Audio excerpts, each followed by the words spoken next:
أعوذ بالله من الشيطان الرجيم بسم الله الرحمن الرحيم وهل أتاك نبأ الخصم إذ تسوروا المحراب. My dear respected elders and brothers, mothers and sisters, Assalamu alaikum wa rahmatullahi wa barakatuh. Assalamu alaikum wa rahmatullahi wa barakatuh. Dinner already eaten? We're already. Samosas coming. He told me he's going to get samosas, so don't worry, inshallah. 35-40 minutes, inshallah, we'll have the samosa, inshallah. So, we're in Surah Saad today. Carrying on in Surah Saad, which is the 38th surah of the Quran. It's in the 23rd juz, and today we're starting from ayat number 21. Last week we started talking about Dawood alayhi salam and some of the incredible things that Allah Ta'ala had blessed him with. And Dawood alayhi salam, first of all, was the mountains. They were made obedient to him. They were subjugated before him. And they would make the tasbih in the morning and the evening with him. And the birds also, they would join in and they would be gathered. And they also would hymn the Psalms, the Zabur, which Dawood alayhi salam was given by Allah Ta'ala. They would be singing that or hymning that, reciting that with him, which of course was a beautiful scene of Dawood alayhi salam with his incredible, beautiful voice, which Nabi Sallam has talked about. Mazamir, it's like a flute, like a beautiful voice. And these animals also, and these mountains with him as well. Kullu lahu awab.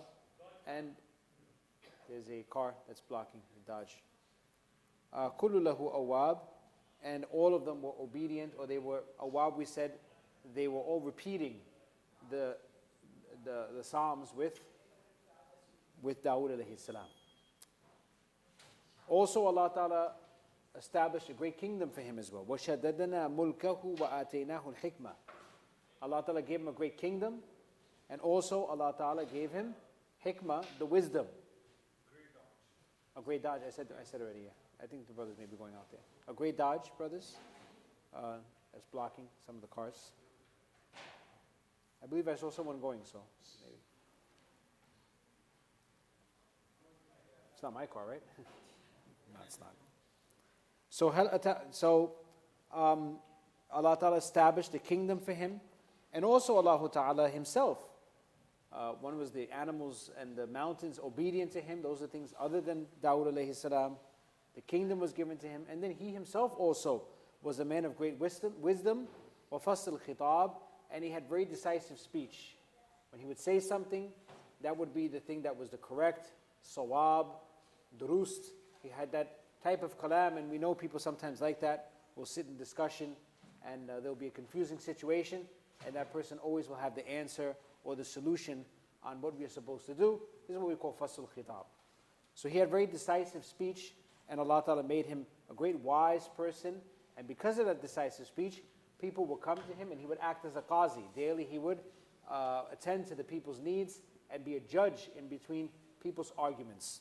So Allah Ta'ala brings one of those arguments here, the story of the khasm, the arguers. Allah Ta'ala says, وَهَلْ أَتَاكَ نَبَأُ الْخَصْمِ, that has the news or the story of the arguers, the disputers reached to O Nabi Sallallahu Alaihi Wasallam. Allah Ta'ala to create what we call in Arabic language tashweeq, to create the enthusiasm. Allah Ta'ala could have said, there's a story about the two people who argued in front of Dawood alayhi salam, and here it is. No. But Allah Ta'ala asks a rhetorical question to Nabi Sallallahu Alaihi Wasallam. Have you ever heard? Has it reached you the story about the khasm, about the people who were deliberating and the people who were arguing?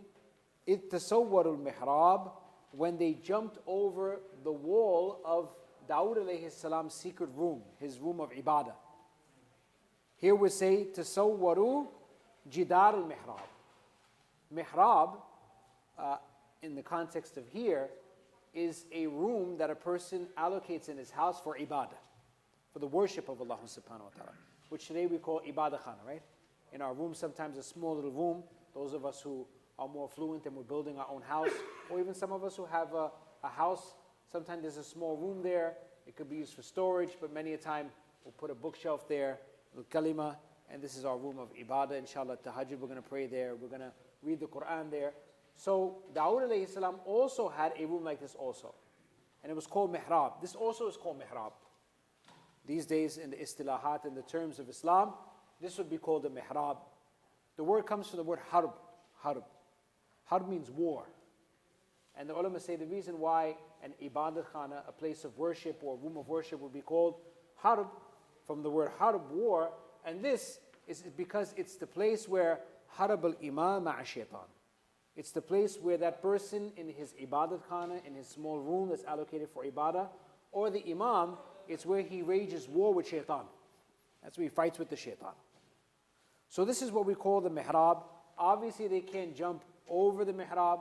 It could be they jumped in the mihrab, but many mufassirin say that there's a word which has been dropped off, which is, we'll suppose it's there, and it means jidar, the wall. They jumped over the wall of the mihrab. So Dawood alayhi salam, he was worshipping Allah subhanahu wa ta'ala in his infiradi, in his free time. And while he was worshipping Allah subhanahu wa ta'ala, these two people, some ulama say it was two, some ulama say no, it was two groups of people. Allah ta'ala knows best. Inshallah, the argument and what is there, what is supposed to be there for us to understand will be there. The specifics of it, there's no need for us to go into it. So they jumped over this wall and startled, obviously, Dawood alayhi salam, because he was in his worship. You're in your house and somebody jumps over your wall, it's a threat. So Dawood alayhi salam, they came there and they jumped in. So Allah Ta'ala talks about this and starts off this story, and these people have an argument and some dispute. And Allah Ta'ala says, إِذْ دَخَلُوا عَلَى دَاوُودَ فَفَزِعَ مِنْهُمْ قَالُوا لَا تَخَفْ خَصْمَانِ بَغَى بَعْضُنَا عَلَى بَعْضٍ فَاحْكُمْ بَيْنَنَا بِالْحَقِّ وَلَا تُشْطِطْ وَاهْدِنَا إِلَى سَوَاءِ الصِّرَاطِ. So they said here, إِدَّخَلُوا. Allah Ta'ala says, remember, إِدَّخَلُوا عَلَى دَاوُد, when they entered upon Dawood alayhi salam, فَفَزِعَ مِنْهُمْ, he got startled by them. He got afraid of them. Because they jumped in, knock on the door, what are you jumping over the wall for? Many of the ulama say his doors were locked. There were guards in front of his door. He was a great person, had a lot of guards. So they found some wall which was unguarded. They jumped over there, and the other side of that wall led to his mihrab. So that's how they jumped in. قَالُوا لَا تَخَفْ. And they were coming in a very strange time. Dawood alayhi salam was allocating some time to do the qada, to do the judgment. These people came at another time. قَالُوا لَا تَخَفْ. But they said that, don't be afraid. خَصْمَانِ, we are two disputers. We are two people, plaintiff and defendant. We've come for a case. بَغَى بَعْضُنَا عَلَى بَعْضٍ. Some of us we've oppressed each other. We have oppressed each other. We have wronged each other. Something's wrong. فَحْكُمْ بَيْنَنَا. Decide between us. وَلَا تُشْتِتْ. And don't do any zulm. Don't do any oppression to us. وَهْدِنَا. Guide us. إِلَى سَوَاءِ الصِّرَاطِ. Towards the straight way. We need your help. We need you to sort out our situation. So after that, since they came, and this is what they did, it did startle Dawood alayhi salam. They should have came like that. But Dawood alayhi salam, of course, a great big heart. He was a Nabi of Allah subhanahu wa ta'ala. So he said, okay, you may put your case forward, and what happened, and you may explain to me. So one of them starts speaking. And he says, إِنَّ هَذَا أَخِي لَهُ تِسْعُ وَتِسْعُونَ نَعْجَةً وَلِيَ نَعْجَةٌ وَاحِدَةٌ فَقَالَ أَكْفِلْنِيهَا وَعَزَّنِي فِي الْخِطَابِ. The one who will be understood to be mazloom, to be oppressed and wronged, the one who is the, what we call the plaintiff, the one putting the complaint forward, not the defendant. So he said, Inna hada akhi. This is my brother. Whether it was his haqiqi brother and his real brother, Allahu Ta'ala knows best. Or it could have been his akhi or his akhu fil Islam, fil deen, my brother in deen. This is my brother, my good friend. So this is my brother. له 99 نعجة. He has 99 ewes. E-W-E-S. A ewe is basically a female sheep. Female sheep, they call it a ewe. So he has 99 female sheep. My friend here. وَلِيَ نَعْجَةٌ وَاحِدَةٌ. I've got one sheep. I've got only one. And فَقَالَ, and he tells me all the time, أَكْفِلْنِيهَا. Hand this one sheep over to me. Make me responsible of it. Make me owner of it. I've got 99, one more. Let me hit the triple digits and let me get the 100. So he's telling me this. وَعَزَّنِي فِي الْخِطَابِ. Obviously it seems to be an easy argument. Get the hell away from me. You've got 99, you got enough sheep. Leave me with my one sheep. But, you got 99 sheep for a reason. You see the person with a lot of stores and he's got 10 different stores. He's a rich man. You sit with him. He's got the gift of the gab. He knows what he's talking about. He's a businessman. So this guy, وَعَزَّنِي فِي الْخِطَابِ يعني غَلَبَنِي فِي الْخِطَابِ غَلَبَنِي فِي الْكَلَامِ. He's overpowering me in speech. He's got the gift of the gab. I keep telling him no, but he talks his way into it and makes me feel that now I'm compelled to give him this one sheep. He's very, very good with the mouth and good with the business, and he is now tricking me into giving him this one sheep. So this is the scenario. The plaintiff has put his case forward, and he's made his complaint, and he has said that this guy has a bigger business than me. He's got 99 sheep. He wants my one sheep, and I cannot argue with him. He seems to be giving all the right reasons why I should be giving it to him. I don't want to give it to him. It's my one sheep. You guys understood? So this is what he said to him. Dawood alayhi salam then gives the reply.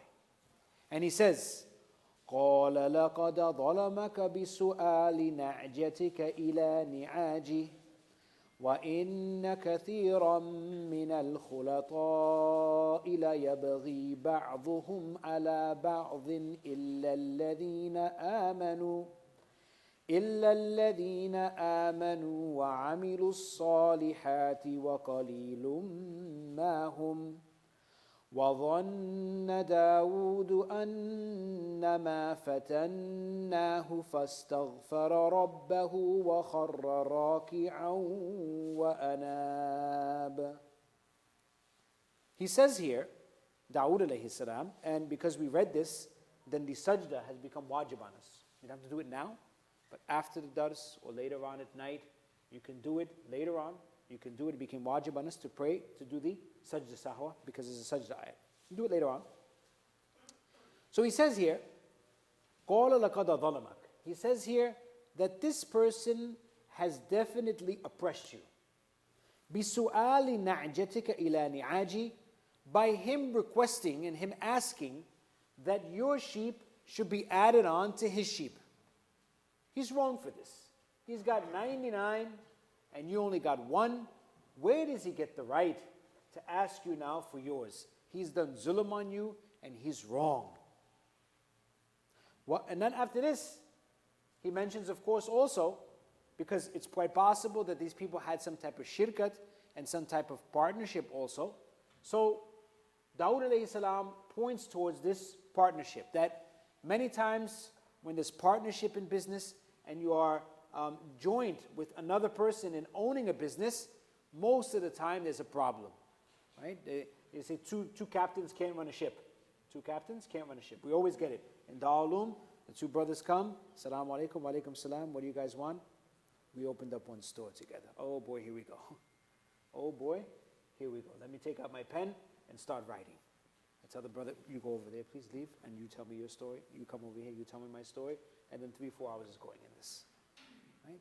And they're fighting. This one works too much, and he doesn't work enough for me, and you guys are all looking at me like this. Maybe you have the business also like this. Wallahu alam. I'm not a businessman, but we have it all the time where the two businessmen, they are fighting and arguing about certain things. And then, of course, the old handshake. They started the business without a contract. They shook their hands, and they said, I trust you and you trust me. And that's not the way to do business. Islam doesn't teach us like that, and nor does the dunya teach you like that. Write it out. Write it out. Sign it. Think about it. There's nothing just on a handshake, and people forget also. I told him he has to do like this. The guy said, I never remembered that. And the guy said, why? He's lying. Well, a lot of people don't remember things. It's possible and there's no even proof for you to say that, I know that you said that to him anyway. He's saying you're lying, he's saying you're lying. We're stuck in a situation now. So Dawood alayhi salam, he emphasizes this and says, this is not far-fetched, and if you give him your sheep, maybe there's some type of shirkat and it has to lead to a partnership, or maybe it's possible these guys had some partnership also. Allah Ta'ala knows best. Some ulama say that, and inshallah we'll get into that. So he says here, وَإِنَّ كَثِيرًا مِنَ الْخُلَطَاءِ, that many or most from amongst the partners, khulata, khalit means to be mixed. So people who are mixed in their businesses, shuraka, those who are partners in their business, لَا يَبَغِي بَعْضُهُمْ عَلَى بَعْضٍ, they usually oppress each other. They do wrong with each other. Stealing the money, someone's working too hard, the other one's relaxing, the other one's making this demand, that demand. Usually they're doing wrong to each other. إِلَّا الَّذِينَ آمَنُوا وَعَمِلُوا الصَّالِحَاتِ, except for those people who believe in Allah Ta'ala, وَعَمِلُوا الصَّالِحَاتِ, and do the good deeds. So a person might think from here that, wow, alhamdulillah, Muslims, we can do the shirk, we can do the partnership. No, but watch, Dawood alayhi salam says, وَقَلِيلٌ مَّهُمْ, and unme se bahut thodi ta'dad aisa hai. From amongst the believers and amongst those who do good deeds, there's a very few amount who can do the joint business also and do the shirkat with each other. There's only a few of them. Not everybody can do this. I remember one of our ustads, Mufti Amjad, we visited him about a month ago when we went to South Africa. So in his last dars of Tirmidhi, he taught us the Tirmidhi, which is a famous hadith book. So in that last dars, he told us, as ulama, you're becoming ulama, I'm giving you two advices today. He said, the first advice I'm telling you is whenever you hear an argument, always hear both sides of the argument. Don't only listen to one side and put a judgment down. And the second thing, in your business, never ever become partner with anybody. Don't become partner. And the reason why he said, he was a businessman also, and actually he's not teaching anymore, and he's full-blown in his business. He loves doing business, and he does it with the niyat of sunnah. And he carries about it in a very, very incredible way. So he said the reason why is because today people don't have taqwa with Allah Ta'ala. Their relationship with Allah Ta'ala in regards to salat, there it is garbar. In regards to zakat, there it is the garbar and the problem. In regards to the hajj also there's a problem. In every single mu'amala and every single dealing with Allah Ta'ala, there's major problems.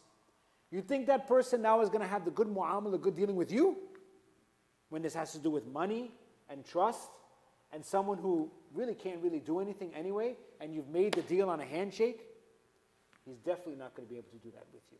So these days, he said, it's better that if you're opening a business, open it by yourself. This doesn't mean shirk business is haram, and many of you might be in partnerships, and it's quite possible that you are from that qaleel that are doing good in the partnership. May Allah Ta'ala put barakat in your wealth and easiness in your businesses. Ameen.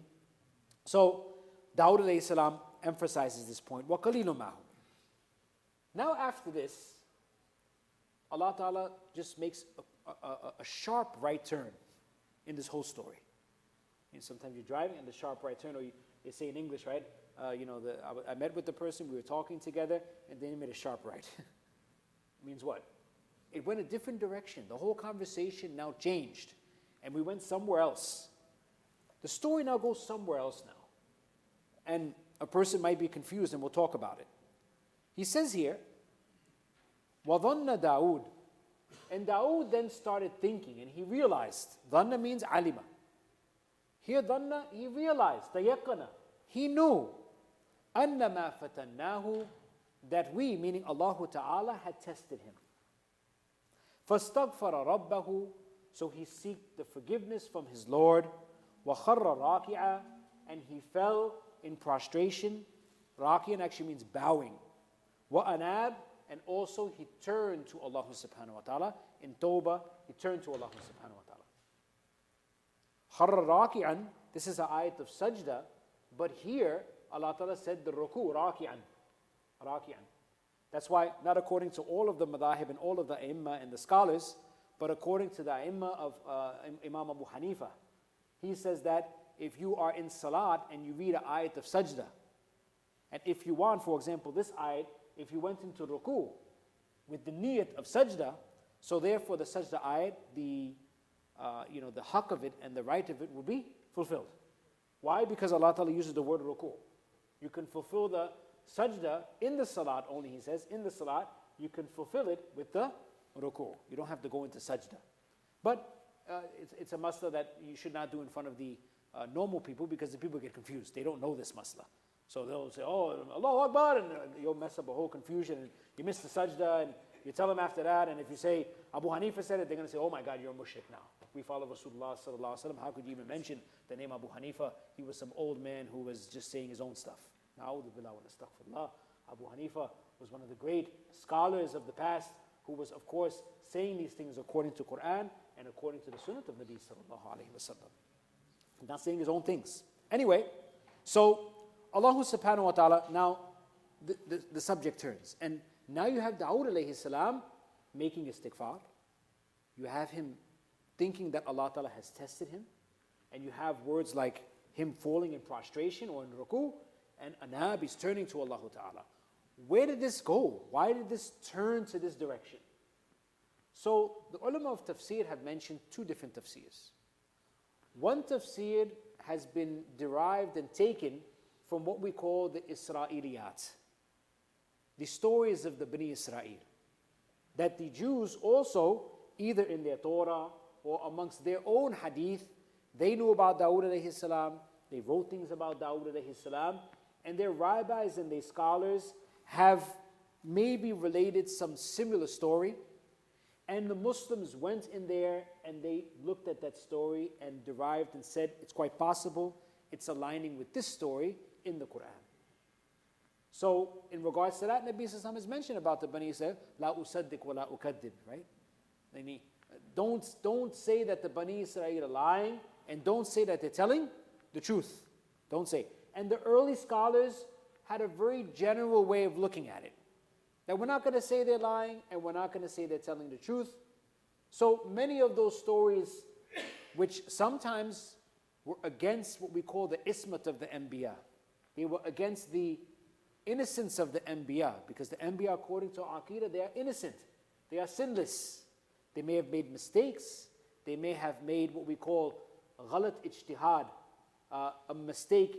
Both situations are right, but they choose the lower situation than the better one. And Allah Ta'ala, because their status is so high, Allah Ta'ala scolds them about this.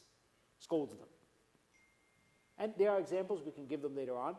But in regards to if there's a story of Bani Israel which is against our aqidah, which is against our belief, and is going against the respect and the dignity of a Nabi, so therefore we would reject that story. We would say that there's something wrong and we are not going to take it.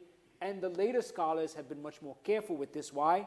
Because a lot of the things that have been written and the tahqiqat and the investigations which have been done in regards to what the Bani Israel, what the Jews and what the Christians wrote about their prophets, it became more clearer to the ulama later on that these things are not right. It's too much. It's too much.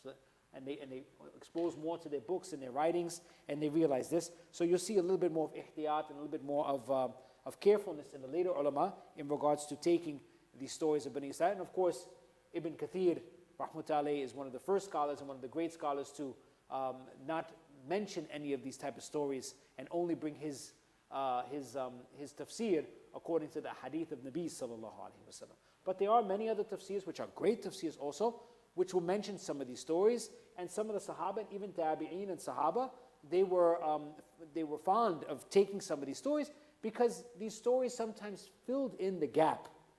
It almost looked exactly like, and I'll tell you one story here, and you'll say, oh my God, it sounds like it's exactly this, but it's against the ismat and the innocence of the Nabi. And what they say, and one tafsir they say, which is the wrong tafsir, is they say that Dawood alayhi salam, he had a general from amongst his armies.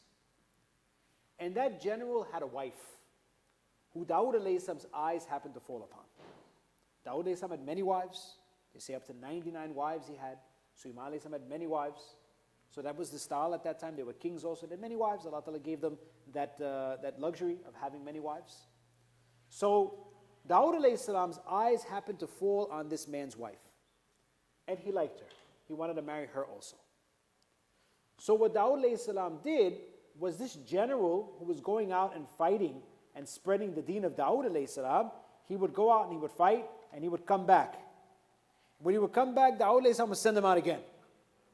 Go out to this place again with the intention that hopefully he'll die in the path of Allah Ta'ala and I can marry his wife. I can marry his wife. Now, forget about Dawood alayhi salam, this being improper for him.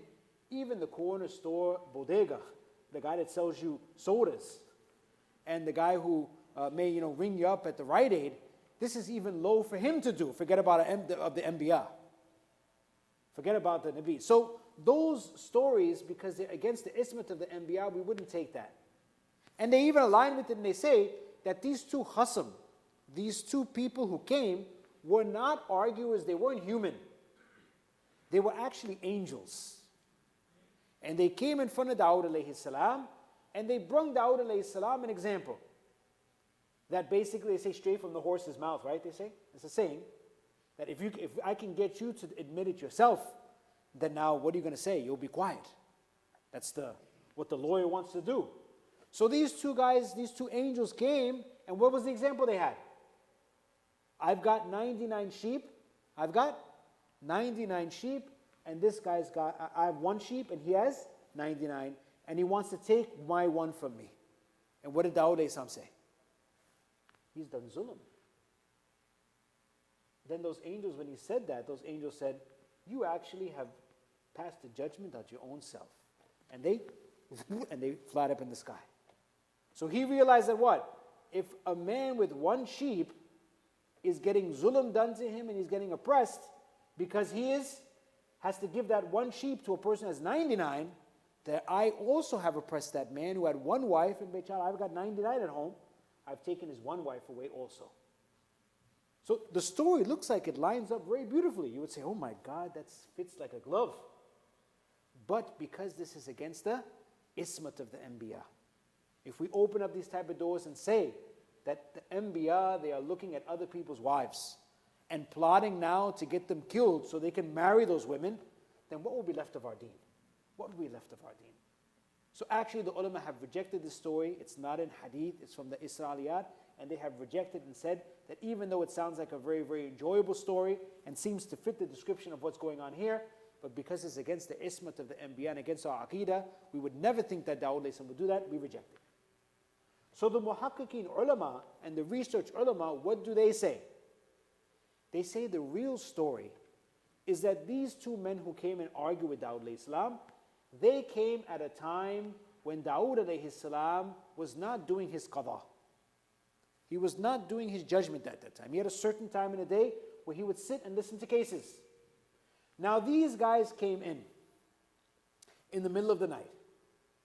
And it's written in our kitabs also, Kitab al-Qada or Kitab al-Qazi, that if the judge, the Islamic judge in the morning had a fight with his wife, he should call in sick. He should not come in. He should not come in. You're probably all thinking, I could never be a Qazi.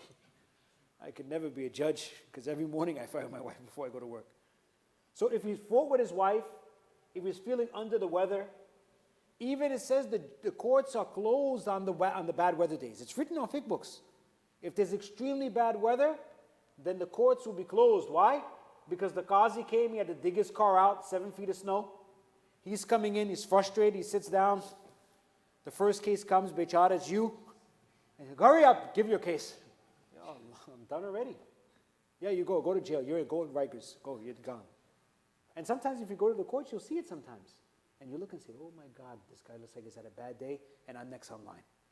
I'm next online. So you have to be very, very careful in regards to the qada in Islam and the qazi.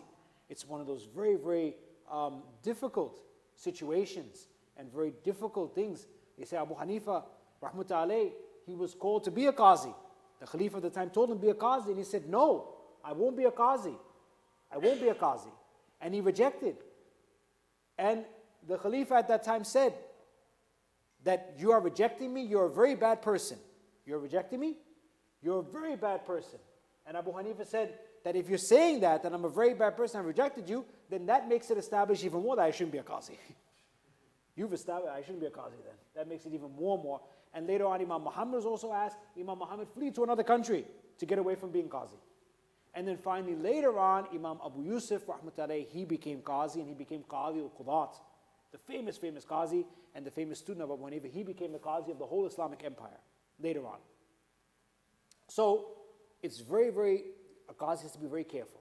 So the first ijtihadi mistake, it wasn't a sin, but the first mistake that Dawood alayhi salam made, which caused him to turn to Allah Ta'ala, was that I should have told these people, come back tomorrow. Tomorrow, 12 o'clock, my court opens, you can come back tomorrow. That was his first. Second mistake he made, which you guys have probably already heard the indication towards, is when he heard this argument, did he hear both sides? He didn't hear both sides. He didn't hear? He only heard one side of the argument. And Allah subhanahu wa ta'ala, He said, right? لَقَدَ ظَلَمَكَ. This guy, he said that this man is asking me for my one sheep. And then after that, Dawood alayhi salam sort of rushed into the judgment, and that's the reason why. Because probably it was the dead of the night, he wanted to finish up his ibadah with Allah subhanahu. Who knows what hal and what condition Dawood alayhi salam was there, which made him to be a little bit muffled and not be the regular judge that he was, and he caused him to be a little bit hasty and give the judgment without hearing the other side. So he heard the judgment from the others, he didn't hear the judgment from the other side, so then that's when he realized and said, oh my God. He saw these people here, he was making the judgment, said, this guy deserves, no. Allah Ta'ala is testing me. Allah Ta'ala sent these people to me. Allah is testing me. That I'm a Qazi. Allah Ta'ala is giving me the fasl khitab. He's giving me the hikmah and the wisdom. Now Allah Ta'ala is testing me that am I using that wisdom and am I using that good decisive speech in all the time in the right way? Then he realized, وَظَنَّ Dawood, and Dawood knew, أَنَّمَا فَتَنَّاهُ, that we were testing him. That this was a test from Allah. Allah Ta'ala sent these two men. Not that they were angels or anything, but Allah Ta'ala inspired them to come to him at that time and test Dawood alayhi salam, that will you give the judgment now, or you will be smart and tell him to come back later? And will you listen to both sides of the story all the time? فَاسْتَغْفَرَ رَبَّهُ. They say in the Arabic language, حَسَنَاتِ الْأَبْرَادِ سَيِّئَاتُ الْمُقَرَّبِينَ. The hasanat and the deeds of the abrar, they are the sins of the muqarrabeen. Meaning, and you'll say sometimes, and as being counted amongst the ulama, our great akabir and asatiza and mashayikh, they will always tell us, as ulama, that certain people can do that, but as an alim, you can't do that, right? Right? If your son or one of us is in the middle of the mall eating potato chips, walking around with potato chips with a hat on backwards, doesn't make a big deal. Nobody really cares. Now Imam Saab, Qari Saab is now walking around with the potato chips in the thing, and he's chewing a piece of gum and walking around with the hat on backwards and stuff like that, walking around, and there's a few people around him, we don't even know who they are. So then there's a problem. There'll be we call guftugu, right? In the masjid, there'll be a lot of whispering when Qari Saab comes out. But Qari Saab knows, he's not so, you got to be careful, right? You got to be careful. So, hasanatul abrar, the good deeds of the abrar, sometimes they are the sins of the muqarrabeen. Sometimes a person will do a wrong, but for a different person, he can't get into that. If he gets into that, then that's a big, big problem. And it happens all the time. These movie stars and all these people who are looked up to, they put out a Twitter, they say the wrong thing, oh my God. Now he's got to have a press conference, he's got to explain himself. Meanwhile what? Under his picture, all those guys were what? Were calling him names. They talked about his wife. They talked about how he's, a loser. And they all abused him. And he lost himself on one. And he just said, the hell with you, you this, that.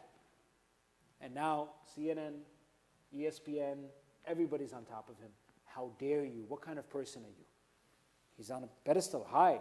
He's held to a different standard. So the Anbiya, they were held to a different standard. By them making istighfar, don't think now that they were sinners. They were not sinners. But in their office and in their level, and according to their standard, that's why they made the istighfar to Allah Ta'ala. But it really wasn't a sin. It was just a misjudgment. It was a misjudgment. So فَاسْتَغْفَرَ رَبَّهُ, so he made istighfar to his Lord. وَخَرَّ رَاكِعًا وَأَنَابًا, and he fell in prostration and he turned to Allah Ta'ala. Even though I've recited it a couple of times, that doesn't mean you have to do sajda over and over again. In one majlis, for example, the Hafiz of Quran, what the hell will happen to him? He's memorizing this ayat in his class, and he's saying it 50 times. Right? And then 50 sajda? No. If you say it in one majlis, we're sitting here in one majlis, then no problem. It's okay. You only have to do one sajda. But if I got up and went and got a drink of water, or did something that was away from the recitation of the Quran, we started talking, or samosa, we started eating some samosa, then we came back and I recited again, then that's two sajda. Then the sajda first, because the majlis has changed. The majlis, it has changed. So don't worry, only one sajda you owe. So he went and fell in prostration in front of Allah subhanahu wa ta'ala. Allah ta'ala mentions, فَغَفَرْنَا لَهُ ذَلِكَ. So we forgave him for that. We overlooked it. It was just a test. وَإِنَّ لَهُ عِنْدَنَا لَزُلْفَى وَحُسْنَ مَآبٍ. Allah Ta'ala just reassures us that don't think by this now you can start looking down on Dawood alayhi salam and start saying what a wrong thing he did and this, that, and he should have been a good qazi. No. وَإِنَّ لَهُ, verily for him, indana, by us, la zulfa. Zulfa means a very high status. Darajatul rafi'ah. He had a very high status by us. Wa husna ma'ab, and a very good abode. He's going to get Jannah. This is not going to have any detrimental effect on him. It was a test. We put him through it. He went through it. He turned to us, and we turned to him and said, don't worry about it. Everything is fine. After this, Allah subhanahu wa ta'ala then just a little bit extra warning on Dawood alayhi salam and reminds Dawood alayhi salam in a summary sense that, oh Dawood alayhi salam, don't let this happen again. And Allah ta'ala says, Ya Dawood inna ja'alnaka khalifatan fil ardi فاحكم بين الناس بالحق ولا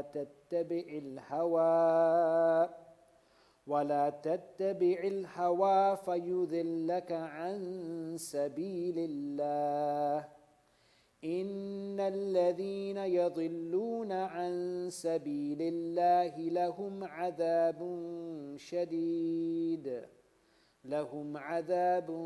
شديد بما نسوا يوم الحساب. Allah Ta'ala says, O Dawood, Inna ja'alnaka, we have made you khalifatan fil ard. We've made you our representative in the earth. When the people look at you, they are actually thinking about me. And this whole ummah actually, Allah Ta'ala has mentioned to the whole ummah, Inna ja'alnakum khalifatan fil ard.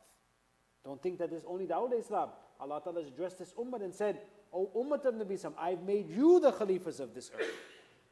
We are the representatives of Allah Ta'ala. When the people look at us, they are thinking that, this is what Allah Ta'ala wants in this earth. It's going to be in this person's life. It should be, he is a representative of Allah Ta'ala. So we've made you the representative in this earth of Allah Ta'ala. Therefore, فَحْكُمْ بَيْنَ النَّاسِ بِالْحَقِّ, decide amongst the people bil-haq, with truth. Make sure you are deciding with the truth. وَلَا تَتَّبِعِ الْهَوَىٰ, and do not follow your desires. Desires should never be mixed up in your qaza and your decisions. What will happen? فَيُضِلَّكَ عَنْ سَبِيلِ اللَّهِ, then that will lead you astray from the path of Allah Ta'ala. The hawa, the desires. When you follow the desires, it's got nothing to do with helping you. It will lead you astray from the path of Allah Ta'ala. Then Allah Ta'ala says, إِنَّ الَّذِينَ يَضِلُّونَ عَنْ سَبِيلِ اللَّهِ, those people who are led astray from the path of Allah Ta'ala, لَهُمْ عَذَابٌ شَدِيدٌ, they will have a very severe punishment. And why would that severe punishment come? بِمَا نَسُوا يَوْمَ الْحِسَابِ, because they had forgotten the day of judgment. They have forgotten the day when they will be arraigned and they will be asked by Allah subhanahu wa ta'ala. Inshallah, we'll stop there. And we'll remember, inshallah, that this story, inshallah, the true sense of it and the true of it was not what the Israeliyat said. I just want to give you the other side, just in case you may read it in some book, that that's not the way that we do the tafsir, because that is against the ismat and the aqidah of Islam, the ismat of the Anbiya. But actually, it was Dawood alayhi salam's misjudgment in two things. One was that he should not have done the qaza and he should not have made the decision at that time. He should have waited till that stipulated time which he did that. And the second was listening to one side of the story without listening to the other, which is a lesson to us, which our Ustad, Sheikh Mufti Amjad had told us, Dawam Barakatuhum, that make sure that whenever an argument comes to you, some of us are elders in our family, elders at our jobs, in our stores, we're running companies or we're running stores and things like that, masjids, sometimes we have to make a decision between two people. We should not be affected by a person's tears or a person screaming. We should listen to both sides. Then after that, bring them together and then see if the stories corroborate. There's a lot of things that happen in making a decision. Allah Ta'ala has given ishara and told us about this. May Allah Ta'ala give us tawfiq to make the right decisions in this world if we are given that type of position. And may Allah Ta'ala bless the anbiya with the everlasting rahmah in this world and in the hereafter. Wa akhu da'wana alhamdulillah bil alamin.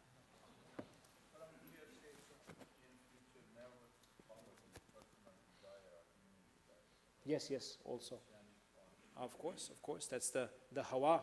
Allah Ta'ala ended off on that we have to be careful that we do not follow our desires. أَفَرَأَيْتَ مَنِ اتَّخَذَ إِلَهَهُ هَوَاهُ. Right? And there's a lot of different things we can say about that, but inshallah we'll keep it at that. And maybe next week inshallah we'll start off on that and talk about that a little bit more inshallah. Jazakumullah khair. Wa akhir da'wana.